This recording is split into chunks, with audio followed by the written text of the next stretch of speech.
Hey, folks, welcome to Free Press Sports with Carlos and Shawn. Carlos, you're the guest today. What? We have no guest. I'm the co-host and guest. Do I get paid more? Yeah, maybe you do get paid more. Carlos, I have an idea. I was thinking we might try an old school show here where we actually say what we're going to talk about, or at least loosely, and, kind of give folks a rundown, so to speak, a timeline of what we're going to try to accomplish, like we used to when we first started this podcast, but got away from because we're terrible at time management. Or terrible, like listeners and employees, because Aunt Jeanette demanded that, and you went off the rails and decided to buck the authority. I know we tried to make it interesting, and forgive us for that, right? That's kind of against the company rule, but yeah. I know it is. But how about this? Let's just say we're going to obviously talk some lines in Dan Campbell, and that's what we're going to start with. That'll be our first segment. Then we're going to take a break. We come back and talk about Draymond Green and Jordan Poole and the video that went viral of him taking a sucker punch to his teammate. I don't think it's a Michigan State rivalry. You do, but we'll talk about that. And then we'll take another break and come back and talk a little bit about Michigan football. I hear they have a huge game this weekend at Michigan Stadium, Carlos, against Penn State. I hear they do, yeah. And we have to go back over the blue wall to talk about it. So, yes.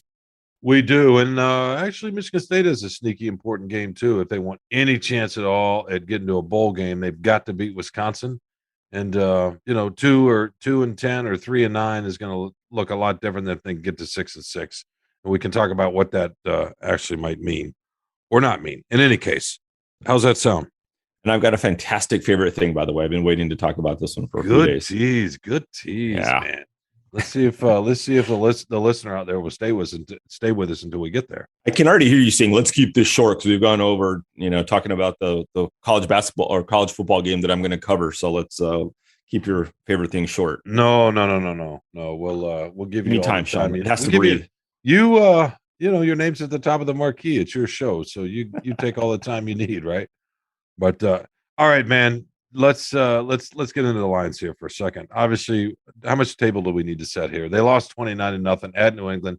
Bill Belichick is the coach of the team. Matt Patricia is his offensive coordinator. I'm sure that felt sweet for both of them.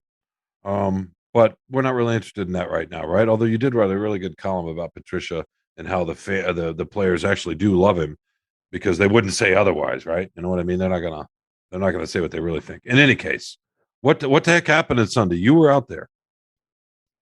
Well, what happened is that the offense, I mean, you give Bill Belichick, frankly, Matt Patricia, months and months to prepare for this game. Matt Patricia was just not going to lose his game. I mean, there's just one thing he was not going to do. He's a smart guy, and they had a good game plan, and they stifled the run game. That's the Lions' strength. They did a good job moving the defensive front. The Patriots did. To limit what they could do. They basically forced Jared Goff to have to win that game through the air, and with limited, offensive weapons, doubling TJ Hawkinson, clogging him up in the middle and stuff. Goff just could only do so much, right? They could have kicked a field goal here and there. I know you took Dan Campbell to task for that 4th and 9 and all that stuff, but look, man, he's trying to win the game. He's aggressive. He admits he's aggressive by nature. They go 0 for 6 on 4th down. The last 2 4th downs was late. They had no choice. They had to be going for it. So they really pretty much went 0 for 4. But he knew, like, my defense is banged up. They were down to playing cornerbacks at safety. And that's the one thing that you never hear from coaches is they never really say, like, hey, this guy's hurt. Did you see who's on the field for us? They can't go there. And when you know who your personnel is, then you have to go with what you have. And he knew the offense is a strength. We got to keep pushing the ball, trying to convert. He said that down. Right, Carlos? Right. He told me that yesterday because I asked him about it. You actually asked the question, Shawn. And then he came back to me and said, did I answer your question? And expounded on it some more because I know that's why he's doing it, right? I'm sorry to go ahead and finish. No.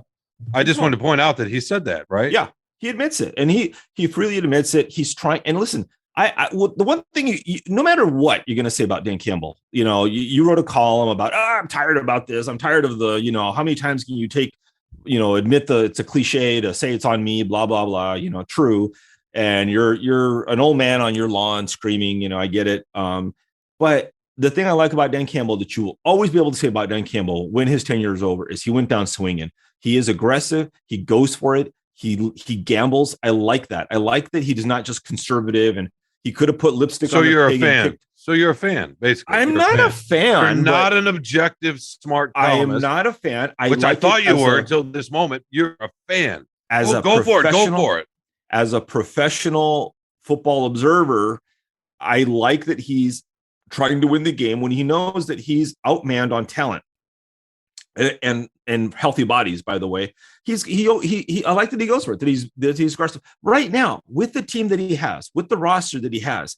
He knows he needs to be a little bit more aggressive and also help protect his defense a little bit. He's got to pile up the points as much as he can or score any points.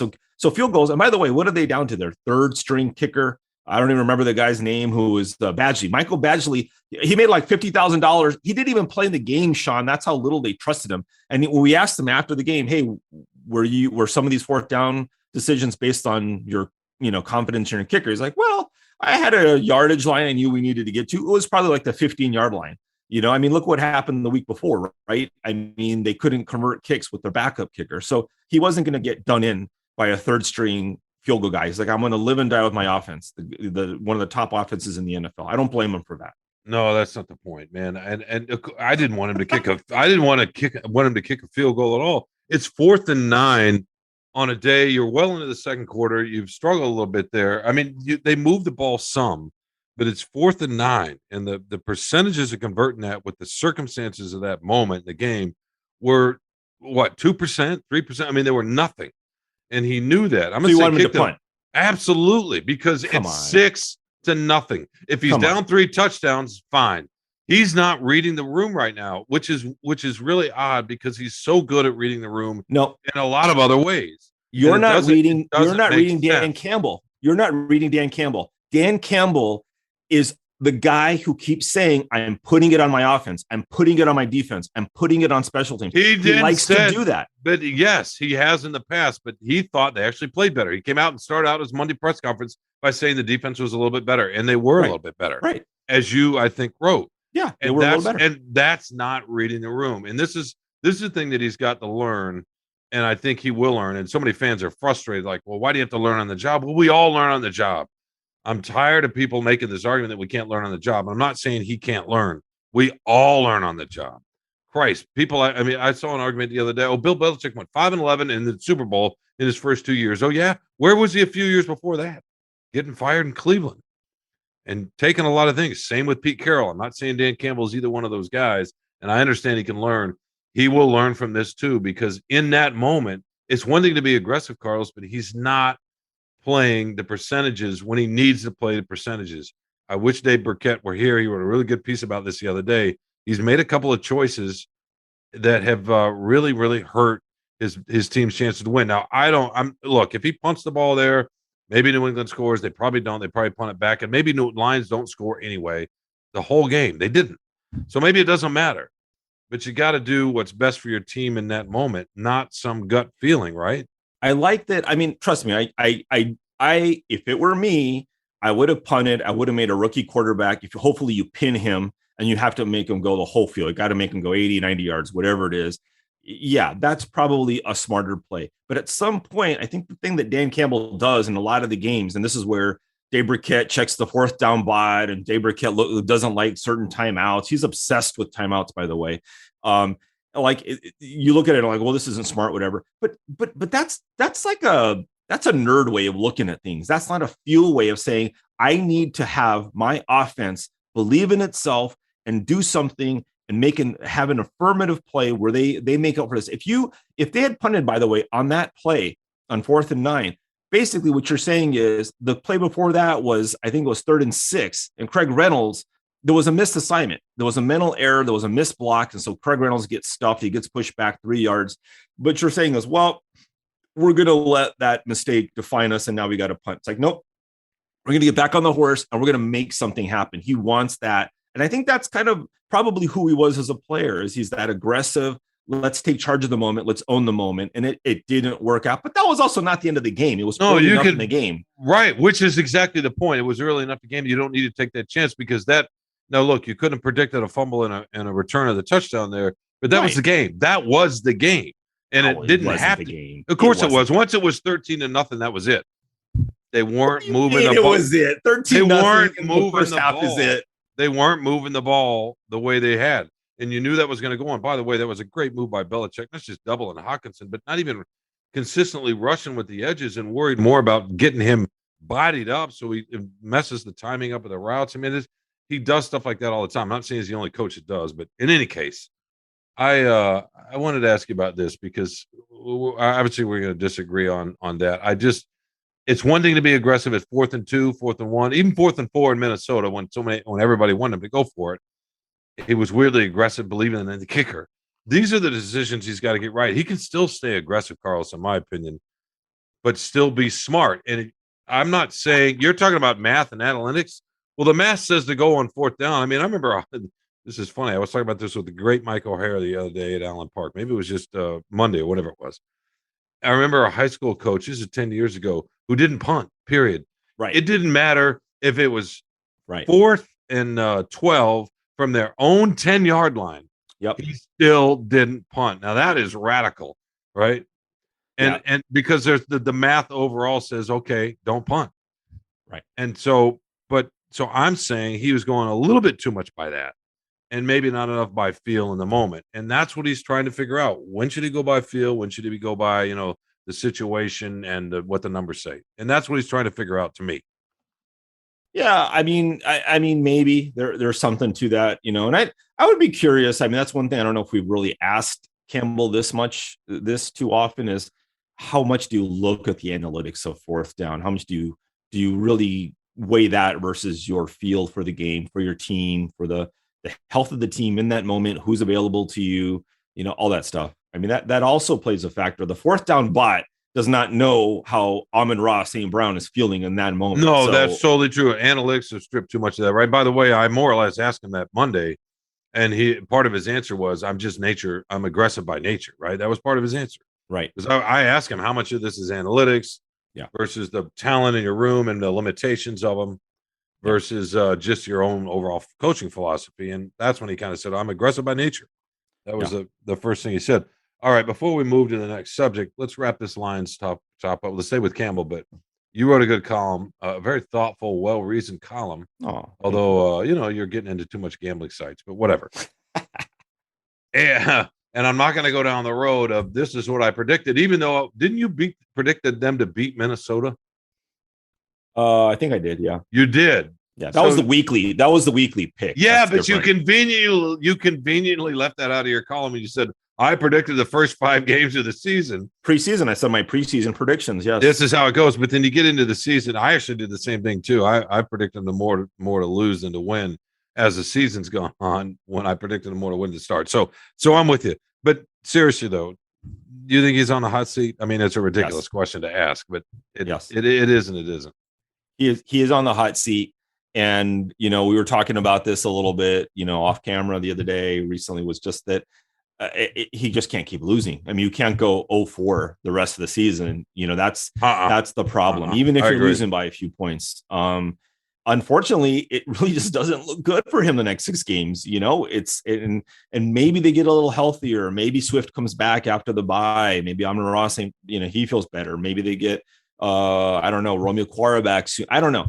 That always plays a factor. We don't know if Tua is going to play for the Dolphins in 3 weeks, whenever they play, but I think if he wins a couple, and here's the thing with Campbell is I think in no way, shape, or form should he be fired before the end of the season. I think because especially at the end of the season, the schedule lightens up. And if they don't get horrible luck on health, they're going to win a few of those games, maybe a handful of those games. The overall record will look better for Campbell. And you don't fire a coach. I think it's just stupid unless you're really like, this is the year. This is where we had playoff expectations, right? The Al Avila kind of thing is you don't fire a guy in the second season when you don't really have expectations to win the division or to make the playoffs. This was not what this season was about. So to fire him just because there's a few too many losses, and the losses are close, but the offense is really, really great, to scuttle all of that just because there's just too many losses. Who cares? They're not going to make the playoffs. This is about getting better slowly and learning and whatever, and ready for next year. And you got more out of Goff than you thought you would get. This is all about, just to fire a coach would just be so stupid. And to have to reset that franchise again with another head coach next year would just be stupid. Yeah, I don't agree that I'm with you. They're not going to fire him. I don't think this season, at least until the season's over, right? And I don't think he's on the hot seat right now. I think he's got, he's a month away from that. I do think that if he keeps losing and there is a decision from every game that's getting picked apart by the NFL cognoscenti, then I think you and Burkett, every week. No. Timeout and a fourth down. No, if it's something as glaring as a 4th and 9 or what happened in Minnesota, if that keeps happening along with the losses, and they've got 3 wins at the end of the year, then I think it'll be on the table.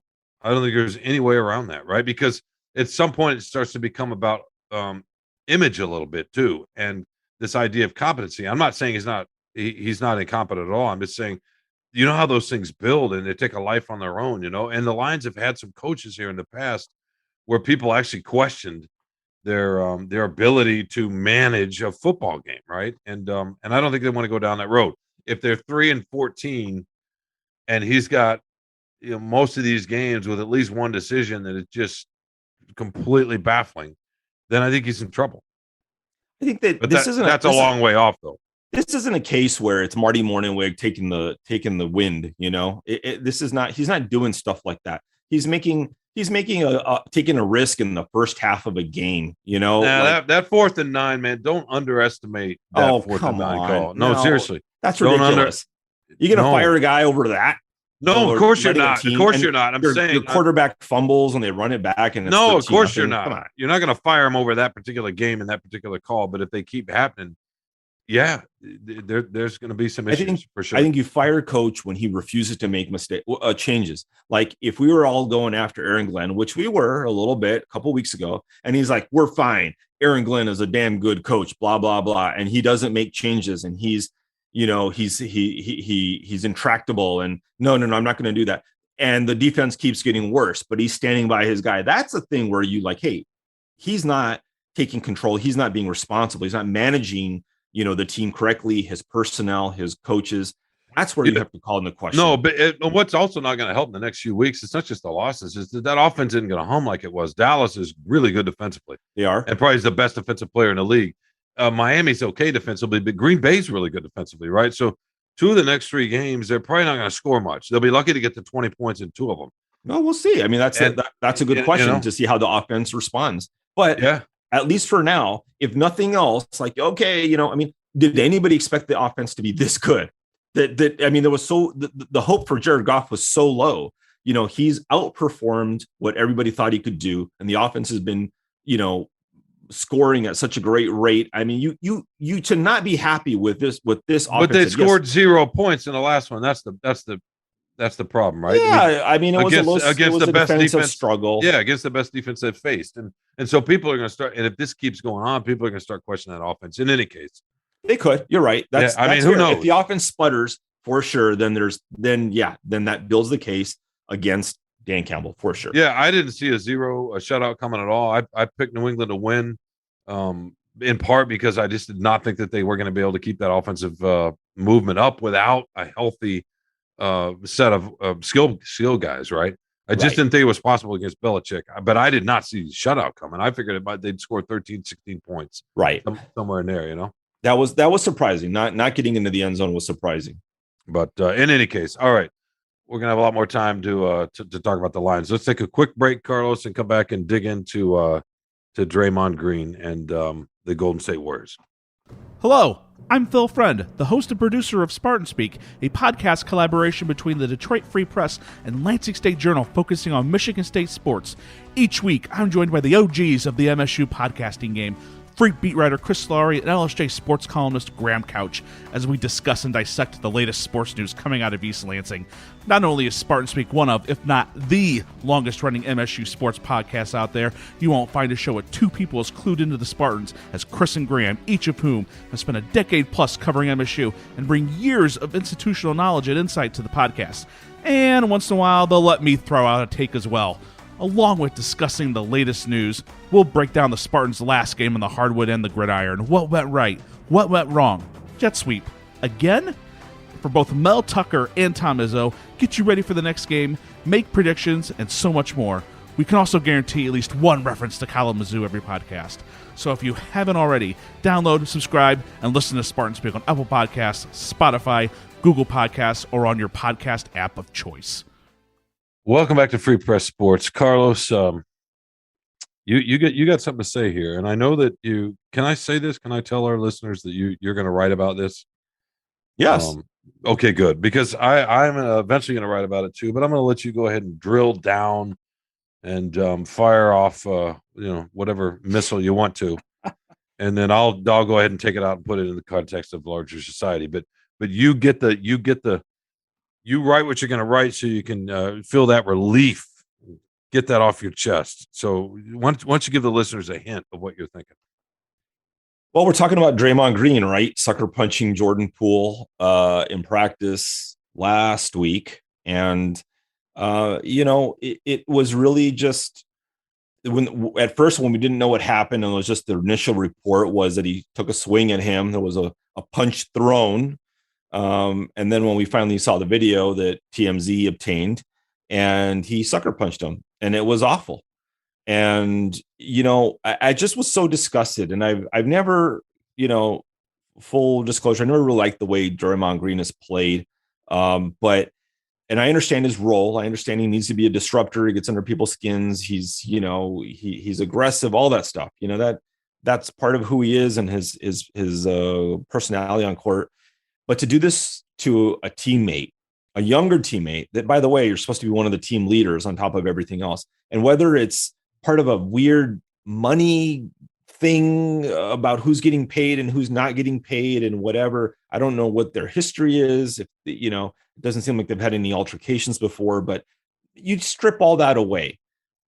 If you saw that video, it is so jarring, disgusting that not only one person could do it to another, but a teammate, professional athletes who are supposed to respect each other on the same team. They're working toward the same objective.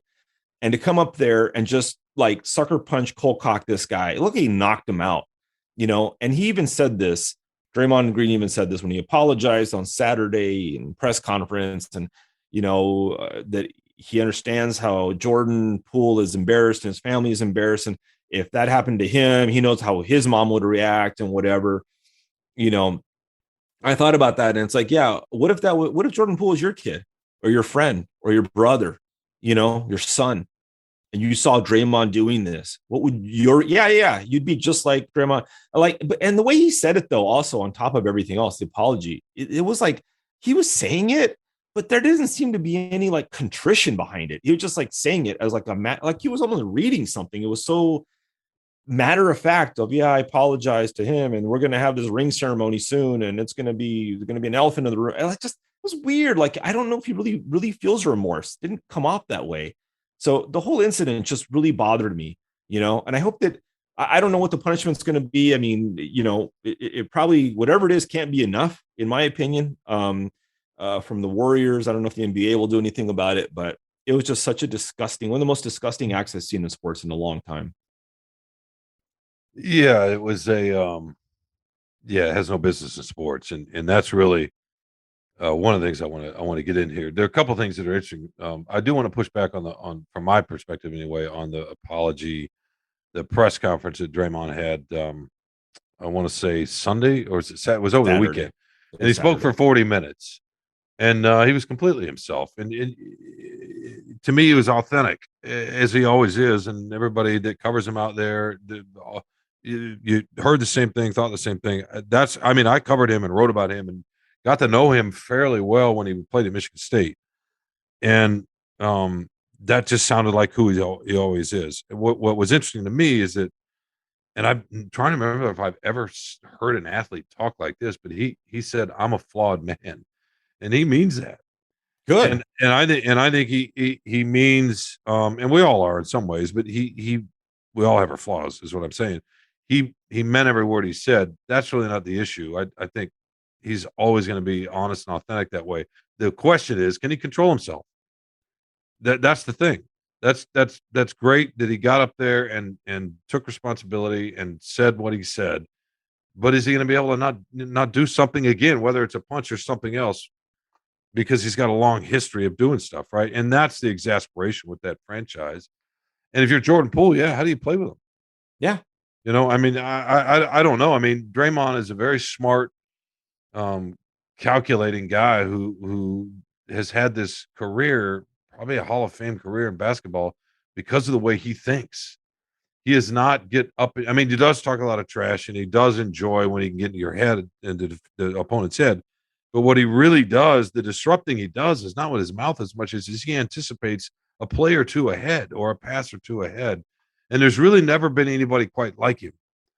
And it's almost like that's a curse, though, because he's so smart he can see, but at the same time he can't control himself. He just can't.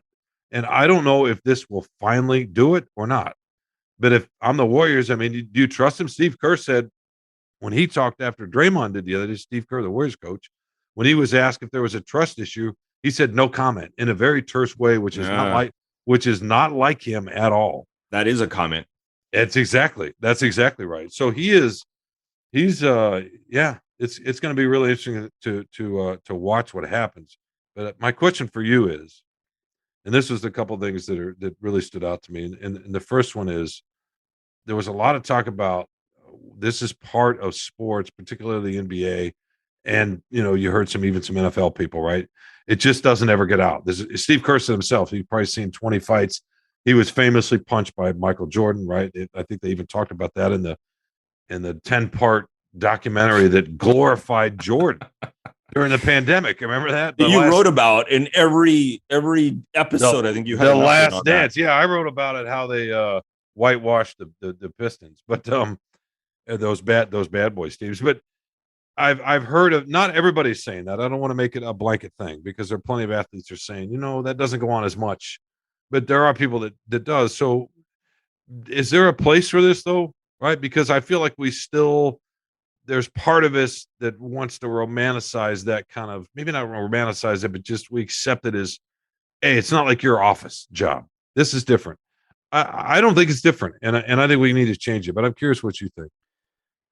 I think that there's this culture around sports that really protects abusiveness. I've been around it. I've been part of it. I've seen it, from amateur youth sports through all the way to pro sports. Is always people try to play things down, and it's the old boys thing. It's the locker room thing. It's the locker room talk. It's the whatever. And guess what? We would still be saying this right now if TMZ had not gotten that video. The Warriors are right away. They responded with a whole, oh, it's been addressed and whatever. And Draymond's apologized. They were pissed though, Carlos. You saw that, right? Sorry to interrupt, but you saw that, right? Myers and Kerr, the first time they talked, they were pissed. You could tell this wasn't a normal thing just by the way they were talking. But your larger point, I agree with. But did you see that? I did not see that. The first reaction. You could see it wasn't a normal skirmish just by their reaction. Yeah. But go ahead. And that's the thing that, I mean, the thing that is different to me is there, and I've been part of this too. I've seen this, firsthand, and I've heard about it, stories about this. When there's some animosity between teammates, or coaches and players and whatever, there's some scuffling and pushing and yelling and stuff that happens all the time. And that part is true. That's different from an office job. These guys are not filling the toner machine. That's not what they do. It is a highly intense work dynamic. And I understand that. I appreciate it. But cold cocking somebody like that, that's beyond the pale. That is not normal in any way, shape, or form in any level of sports. Cold cocking somebody. And one guy who said something about this it was very interesting to me was Jalen Rose, who knows Jordan Poole and Draymond Green on a very close personal level. And when the first report came out that a punch had been thrown on his show, the ESPN show, Jalen and Jacoby, he said, well, the difference is a punch was thrown. And he said, I assume that to mean that just a punch was thrown. There was no connect, whatever. That happens, and that's okay. And he even said in that one segment, like, but you connect and things are different. You hit me and our relationship is different. We are not the same going forward. That's now, I don't care if it's a family member or whatever, our relationship will never be the same. If you throw a punch and hit me in the face, guess what? The next day it came out, the video came out, and he's like, yep, it's different. And that is different. That is a huge difference. And just imagine, put yourself in Jordan Poole's position, right? Even if you think you're an athlete or whatever, you're out there and a coworker, a teammate just sucker punches you out of nowhere. Boom, just cold cocks you after you push him away a little bit. He's in your face. You push him away a little bit. He just lands a punch that pretty much knocks you to the ground. I almost thought he was knocked out. You know, how can you work with that person again? How can you respect them? How can you trust them? You know, how can any teammate do that, by the way? And that's the work. I mean, well, first of all, imagine if that had been Curry, right? Right.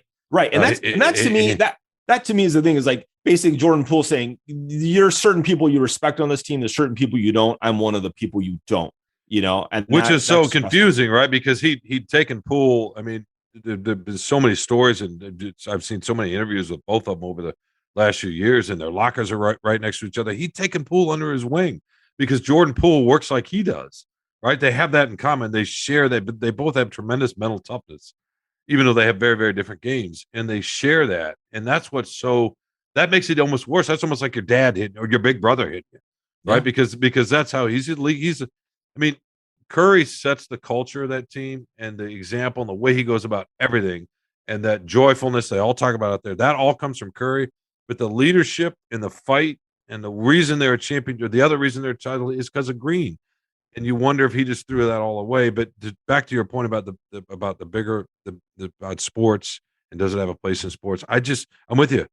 I don't. It doesn't.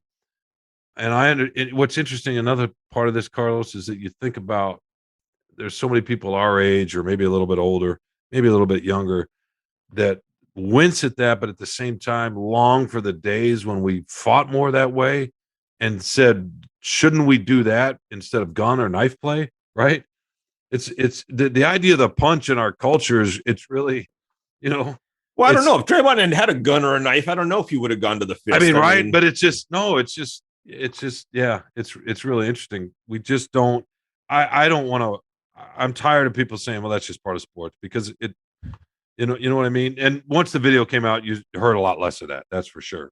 Yeah. But you also still heard, well, this happened. It just never was on video before. Right. And I ask you this question off the air. Let me ask you on the air. Why would you think of Michael Jordan if that punch were out there when he hit Steve Kerr in the jaw? Because he hit him in the jaw. That's how they described it. Yeah, I don't know. I mean, if it was the same thing, if it was, you know, I mean, Kerr was a fiery player. You know, I don't know. Was he? I don't know I don't remember what the context was of why that happened. If Kerr was talking smack to Jordan, or he wasn't backing down. He wasn't backing down from him, right? And he wasn't backing down. It was in a practice. Yeah. But there's a video of that's different. If there's an optic, right? Yeah, if you are in the moment, in practicing, you're shoving each other and there's a punch thrown. What was the famous one where what's his name? Kermit Washington sucker punched Rudy Tomjanovich. That was during a game. Yeah, that was during a game. He turns around, didn't know it's Rudy coming at him. Rudy just ran into that punch and it like caved his face in. Yeah, he couldn't see them at all. At least with it was a little bit different with Green and Poole because they were face to face. It wasn't the sucker punch in the terms of what you're talking about with that. Yeah, that's right. This is the different thing. If Kerr and Jordan are jawing at each other in practice, whatever, and there's a punch thrown, awful. But just watching that and the way it's almost like Draymond Green premeditated this, walking up to him. There's something going on in the court. There's some drill being shown or whatever. He just walks over to him casually, kind of gets right up into his face with this. Because they've been talking, they've been insulting each other, right? Not at that moment, not at least No. They were. They had been for a while. It's been reported, And you can see it too. Poole is talking. He's not looking at Green, but it's clearly about at Green. Green comes to him. He's the aggressor. He does not. He walks does. up to Poole. Poole's just standing there. Maybe he's jawing. No, but they'd been jawing at each other for a while. They've been whatever. And all Jordan Poole does is push him away, and Draymond just boom, turns around, hauls off, and sucker punches him. That is so different than we've been yelling at each other, we're pushing each other, whatever, or we're in a drill, or we're practicing or playing, and things get heated, and I swung, and all that stuff. I mean, it's just completely different. You should have had enough control or restraint or whatever, and even, I mean, I could see if Draymond started like yelling at him, like, you push me, I push you back, we start yelling, and he throws a punch that lands, it's different, right? I mean, like, look at Juwan Howard, right? When he slapped the assistant coach, there's heated moments there. There's something's happening. It's not great. And he got suspended for a couple of games, whatever, but like it was more understandable. It was more of a human emotion. I actually think that's a good not analogy, but that's a good example actually, because I think that's actually very, very similar and based on very similar things where pride comes in. Juwan Howard was really lucky he didn't connect, right? That's the difference. But it was also done. But it came from the same place of anger and rage that wells up just like that in that environment. He did the same thing Draymond did. Draymond is connected. And that's the thing. Nah, that's a different thing. Juwan has got to control. It's not. Juwan's got to do the same thing. He's just lucky. We wouldn't be if he had missed, we wouldn't be having this conversation. But we should be because he still would have wound up for the same reason. He lost his cool. He's lost control of himself, right? Now, I mean, they both lost control, but I think the Juwan thing was much different than this one. I mean, he was this. Like I said, I think Draymond Green was ready to start something. He was looking to throw a punch at some point. So was Juwan. No, he wasn't. He was arguing with the coach from the other team, and then they started jawing back and forth. The assistant coach runs up, and but that's what Jordan Poole and throws his arm. But that's what Jordan Poole and Draymond were doing. They were jawing at each other, and then he lost his cool. You cannot do that if you're Draymond, right? He didn't just walk up to him on the other side of the gym with no context and no nothing. He walked up to him. They were jawing at each other. That doesn't go back and look at that video. They were not. They were jawing at each other, Carlos. It's been reported. He walked up to him very slowly. You know what, flat earther? They were jawing at each other. It's been reported over and over and over. They had been talking for at least 15, running their mouths at each other. It was not out of context. But that's beside the point. No matter how much somebody jaws at you, you can't swing at them, right? You can't. Right. Yeah. You can't swing at him, right? Or better yet, don't walk slowly up to him and push him chest to chest and then throw a punch. Wait, you mean after Poole pushed Draymond after Jordan? After they bump chest, Draymond bumps his chest, so gets right into his face. Yeah, basically, I don't know that he didn't bump his chest, but he invaded. He got way too close for sure. Really close, yeah. I mean, and that's why Poole pushed him off pretty good, right? That was a full push. Like get the heck out of my face, and then that's all he could do. No, he had every right to do that for sure. And then Draymond reacted to that, and that's where you just can't. And first of all, he shouldn't have gone up and made it and gotten into a space in the first place. I don't think. That's what I'm saying. That's what I'm saying. But Juwan talked about, and they were very private about that. But they talked about trying to control that temper, trying to control that pride. There was a lot. I remember behind the scenes, there was a lot of talk about that. It comes from a similar kind of place, and you got to control that, And I don't know if Draymond's going to be able to do that moving forward. We'll see. I mean, he may have just ruined their whole year. They got a championship level team again. Yeah. Well, this is. I mean, I think Stephen A. Smith was saying the other day that I think Draymond's got like an opt out, and since he's probably not going to get paid this year. He's probably going to bolt and go to the Lakers. Yeah, no, I saw that. Yeah, and we don't. For our audience here, we don't need to get into all the money dynamics of what are going on with the Golden State Warriors. I think we're in agreement. There's no place for that at all, and I don't want to hear any people again saying, "Oh, it just happens here and there. It's just that it doesn't get out." That may be true, but that needs to change too, right? Yeah, and I think that's the thing to me that I really hate hearing is, do you know how many locker room fights I was in high school, and that doesn't make it right. Just because you were in a toxic environment at one point in your amateur athletic career does not mean that this is right. That this, you know, you've heard NBA players say that about NBA locker rooms, right? No, and that's the point. When are we gonna stop this? When are we gonna say, hey, there are other ways to settle this? It doesn't matter. You got to be able to control yourself in that way. You can't normalize this. No, it needs to change. All right, we're in agreement. I think I win the argument, but yeah. I'm not sure what you're arguing actually, but in any case, just context. Just remember the context, please. That's all that's important. All right, let's take one more quick break and come back with what are we talking about? Oh, Michigan football and your favorite thing, the blue wall. All right, we'll be right back with more Free Press Sports with Carlos and Shawn. Welcome back to Free Press Sports with Carlos and Shawn. I don't know about you, Carlos, but wow, I needed to catch my breath after that one. My goodness. Was it because did you take a swing at me and you're out of? No, you were pulling a Kyrie Irving there, telling me the Earth was flat. It's I gotta control my emotions there a little bit better. When you come up against a true believer, you just got to take a step back, take a breath, talk to the producer. You know what I mean? The voice of reason. The voice of reason. Yeah. What are we talking about? Oh yeah, we told people at the top of the show we were going to get to Michigan football. Yeah. And Michigan State a little bit, and we can mention the game up there too. Sorry, Spartans. I know that's a big game. Anyway, I had a question, and this is probably going to take up 30 or 40 minutes, but my question was, you wrote a very good column about the Michigan game at Indiana and what happened to Mike Hart, the running backs coach, having a seizure and falling on the ground, and it was a scary few moments, several minutes, and how the stadium reacted. Well, you were in the stadium. What was it like? Because at the time, I don't think that much of it was shown on television, and how scary was it? Nobody knew really what was happening in the moment. Well, it was hard to tell at first who it was, right? Because you're in the press box. And then thanks to some trusty, colleagues and other reporters who carry binoculars, kind of quickly figured it out. I think the radio crew for U of M reported it fairly quickly. So anyway, it was known that it was Mike Hart, but it was just really, it was unsettling. It was eerie. I mean, you don't, and that is not a great football program, obviously, in stadium, but the stadium was pretty packed for them.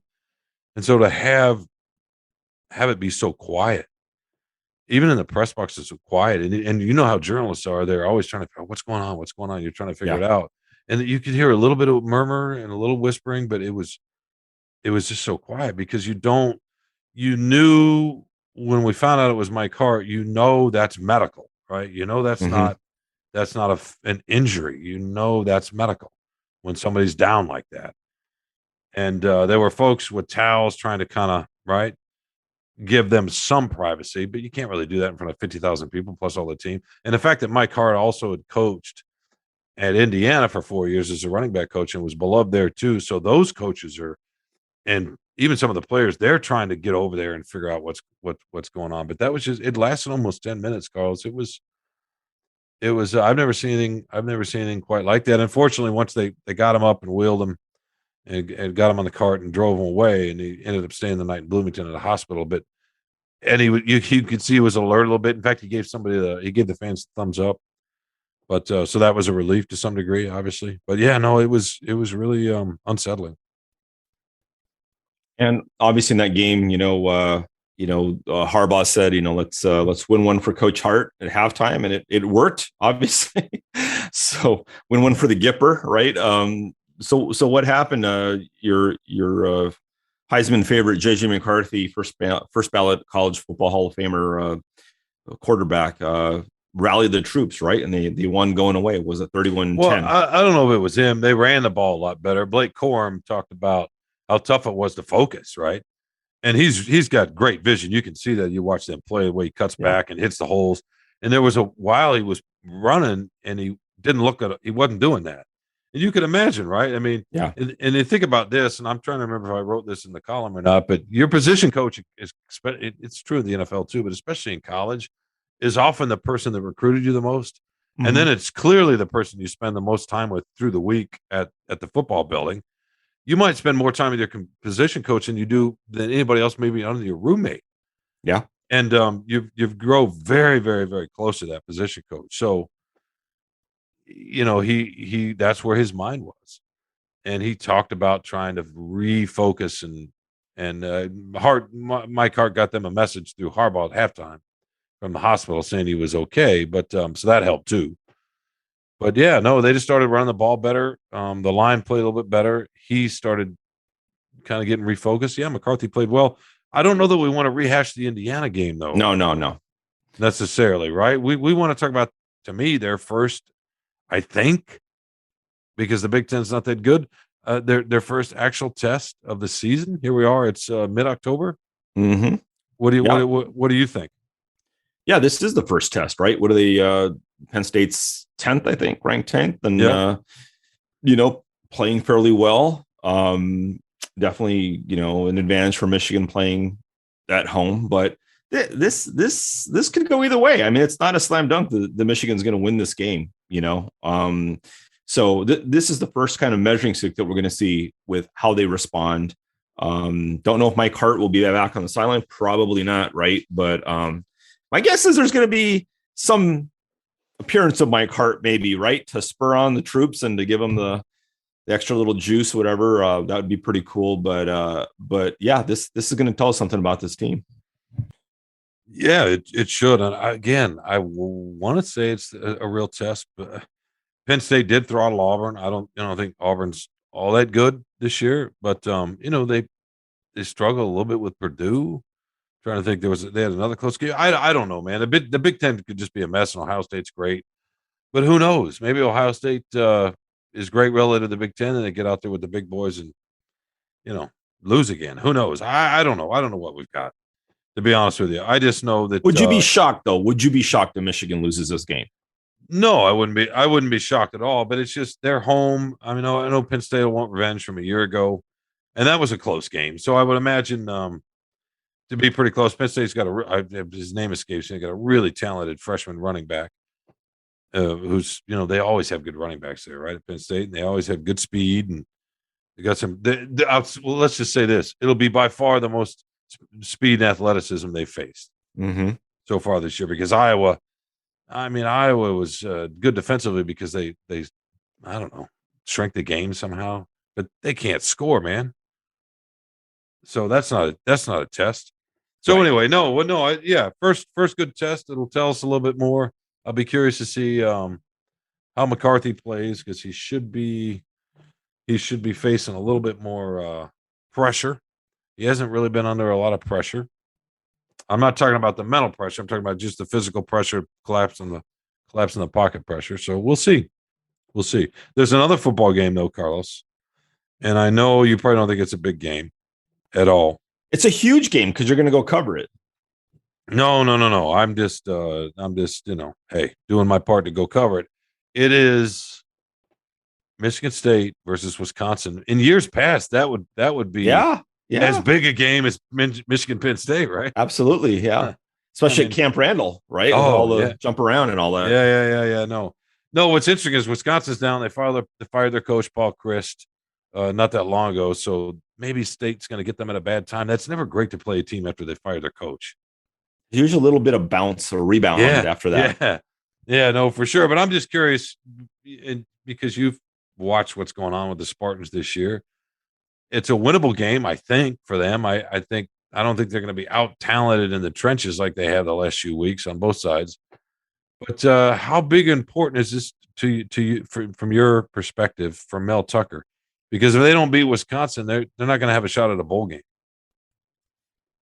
Yeah, I mean, this is one of their winnable games now, right? That they have that they have to win. And after getting handled by Ohio State, which everybody expected, this is a chance to have a glimmer of hope, a glimmer of like feeling like this is not completely a wasted season, that we can still do something. We're still fighting for something, playing for something, whatever, Doritos Bowl, whatever you're going to end up in. But, it's something that especially at home for the home fans, for the Mike Elricks out there to get on TV and actually be smiling instead of being caught, surrender Cobra style.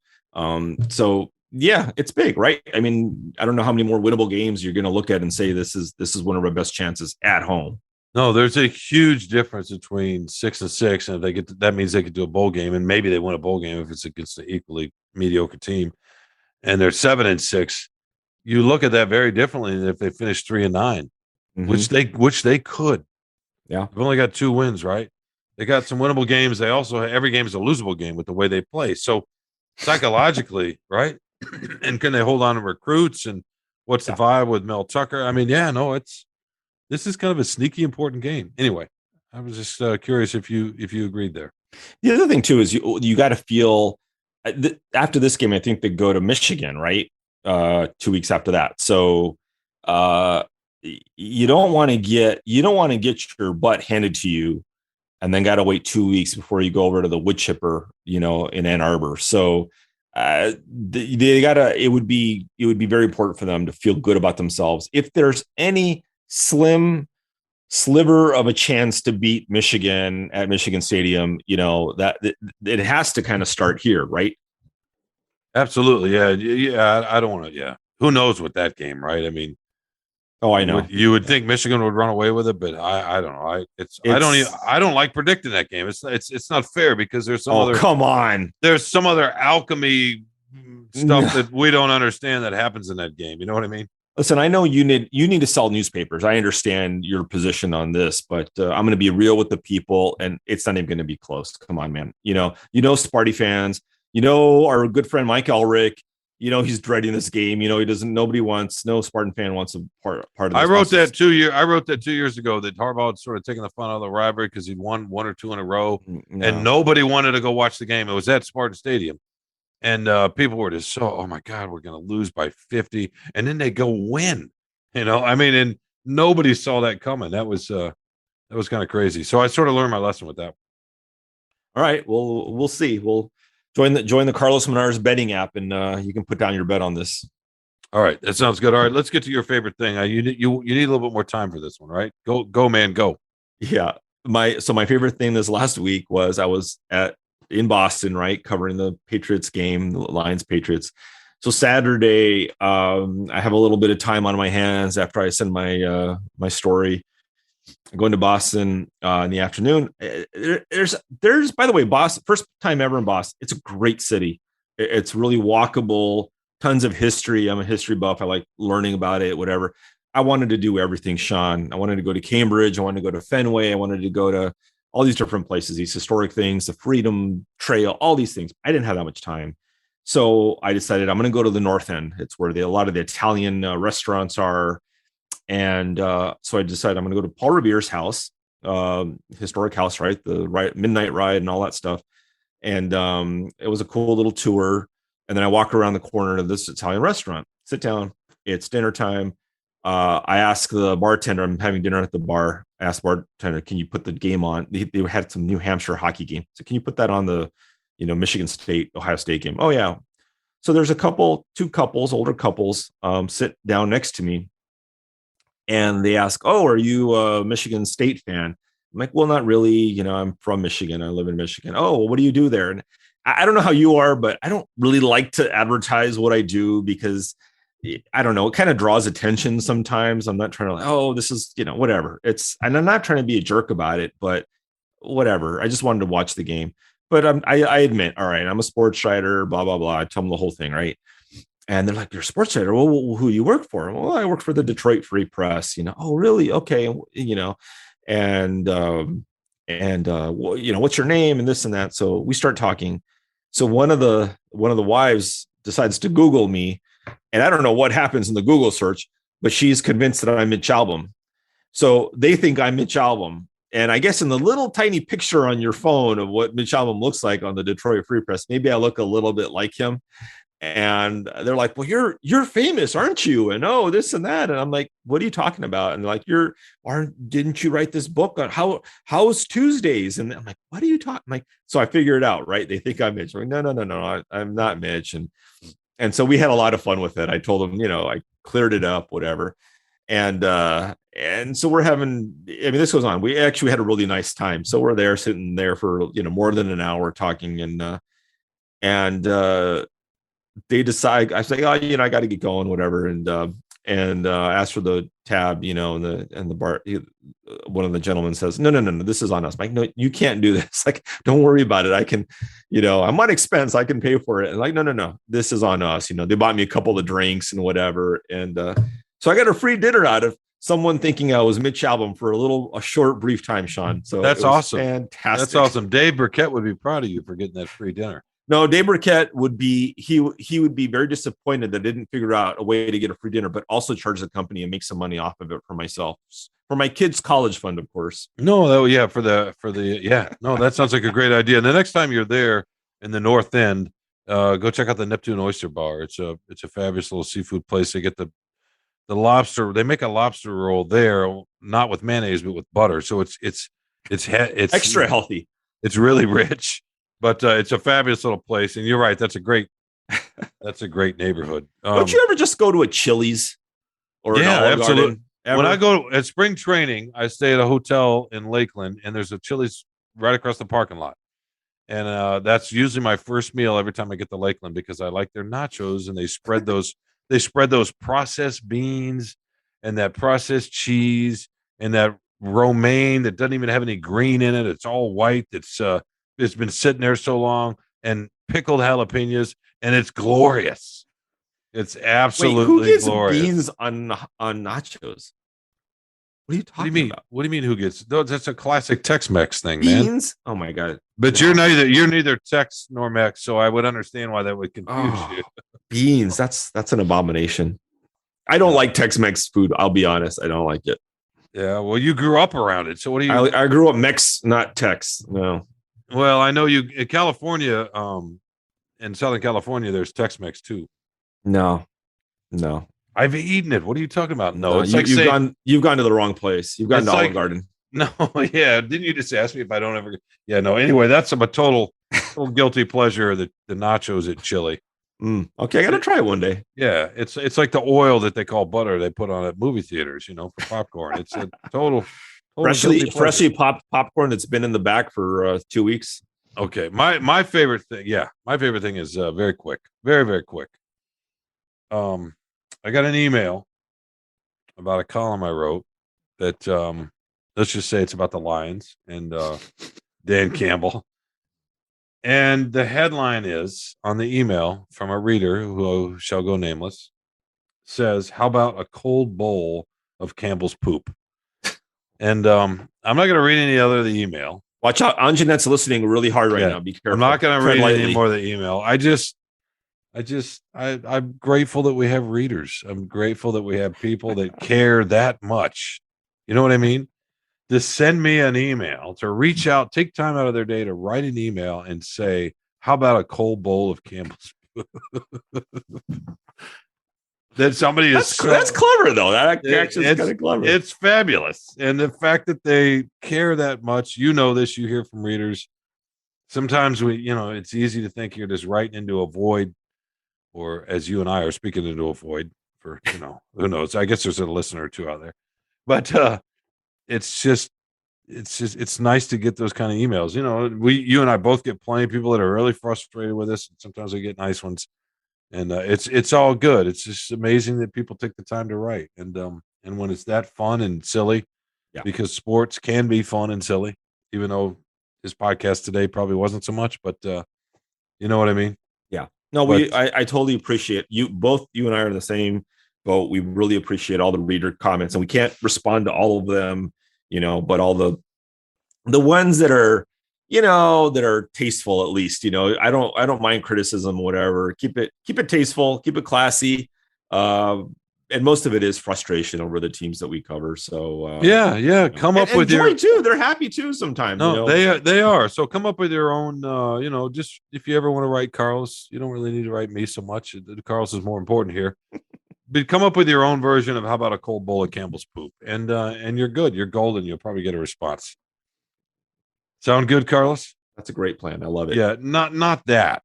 sound good, but I mean the plan. Your own take on it. Yeah. Yeah. Your own special spin. So, all right, man, we gotta wrap this up and get out of here. I think it's time. It's time to thank a lot of people. I will start with a thank you to Andrew Hammond, who makes this possible, who produces this and puts up with this every week and books guests. He didn't book a guest this week. I guess he doesn't care about us anymore. But you know what? We didn't really need a guest. We didn't want a guest this week. We had too much to talk about, too much to say. Absolutely. So who else do we need to thank? Executive editors, Kirkland Crawford. Executive producers, I'm sorry. Kirkland Crawford and Jeanette Delgado. I think we did mention her enough this time, so I don't feel bad. And, good. She's Queen of the World and King of the World and editor. He just has editor. I like it. Just editor. You know, simple. None of this pomp and frilly and 6 ribbons, whatever. You know, it's just Peter Bhatia, editor of the Free Press. Well, yeah. So then who else would we need? Oh, we should probably thank the listeners. You can thank me. You folks out there, you know, right? Or you people. All three of you. You people, as Carlos would say. You folks out there. Thanks for joining us one more time. Hopefully it won't be the last. I don't know. You never know, I guess. We have guests coming up. We have 2 pretty good guests coming up next week. We do. Don't say who they are. It's a surprise. No, it is. It's a total surprise. That's anyway, one of them. Yeah. No, we want to thank you all for listening. You can, of course, find us wherever you find your favorite podcast, Spotify, Apple. And when you get there, subscribe. That would be awesome. Give us a rating. Tell us what you think. That would probably be even more awesome. You know, I don't know if I need to keep using the word awesome. Maybe I'll work it in a column. Throw in a bro while you're at it. Yeah. Okay, bro. I'll throw the awesome in the column. How about that? That sounds good. That would be freaking amazing. Yes. Oh my goodness. I see what you did there. All right, my man. It was fun as always. Good to spend some time figuring the world out here with you. We will be back next week with more Free Press Sports with Carlos and Shawn. All the time.